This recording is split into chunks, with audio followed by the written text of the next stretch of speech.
શ્રી અરજણભાઈ ડાંગરને હૃદય રોગનો હુમલો ભરખી ગયો। રાપર તાલુકાના પૂર્વ ધારાસભ્ય શ્રી પંકજભાઈ મહેતાએ ઊંડા દુઃખ સાથે આપી શ્રદ્ધાંજલિ।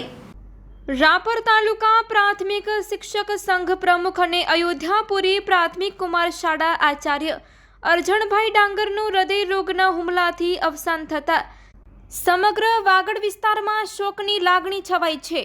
મૂળ માંજુવાસના અને રાપર રહેતા અરજણભાઈ તાલુકા પ્રાથમિક શિક્ષક સંઘના પ્રમુખ તરીકે સતત 2 ટર્મથી સેવા આપી રહ્યા હતા। તેઓ રાજ્ય પ્રાથમિક શિક્ષણ સંઘ અને કચ્છ જિલ્લા પ્રાથમિક શિક્ષક સંઘમાં પણ હોદ્દેદાર તરીકે કાર્યરત હતા। તેઓ વ્રજવાણી ધામ ખાતે પણ મહત્વનો હોદ્દો ધરાવતા હતા। નમસ્કાર। આજે રાપર તાલુકામાંથી એક દુઃખદ સમાચાર મળી રહ્યા છે। રાપર તાલુકાના શિક્ષક શ્રી અરજણભાઈનું ઓચિંતું અવસાન થયાના સમાચાર સાંભળીને ખૂબ દુઃખ થયું છે, ખૂબ આંચકો લાગ્યો છે।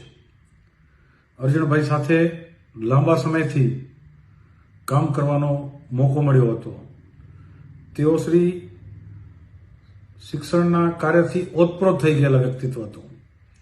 એમણે રાપર તાલુકાના શિક્ષણ માટે ખૂબ ચિંતા કરી હતી અને એમનાથી થાય એવા ઘણા બધા પ્રયોગો અને કામ પણ કર્યા હતા। પ્રાથમિક શિક્ષક સંઘના પ્રમુખ તરીકે પણ ખૂબ સારી કામગીરી એમની હતી અને હું ધારાસભ્ય હતો ત્યારે રાપર તાલુકાના બધા જ સ્કૂલોના ઓરડા બને એવા મારા સંકલ્પની અંદર એ મને ખૂબ સહયોગી બન્યા હતા અને કોઈ પણ શિક્ષણના ડેવલપમેન્ટનું કામ હોય, કોઈ પણ શાળાનું કામ હોય, કોઈ શિક્ષકનું કામ હોય તો એના માટે હંમેશા તત્પર રહેતા હતા।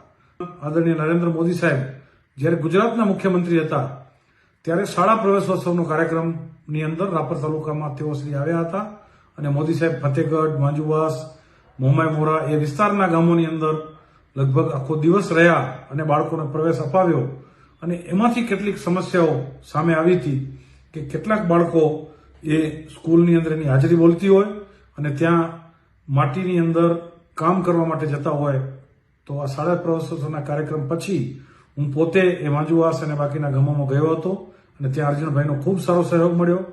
બધા જ વાલીઓને ભેગા કરે, બાળકોને સમજાવી અને બધા બાળકોને સ્કૂલે આવતા કર્યા। આવા તો ઘણા બધા પ્રયોગો છે।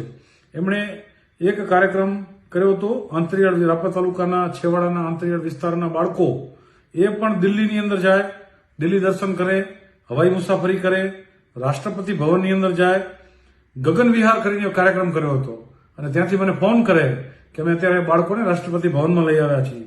એટલે એ જે વિચાર જ હતો ને એ દાદ માંગી લેવો હતો।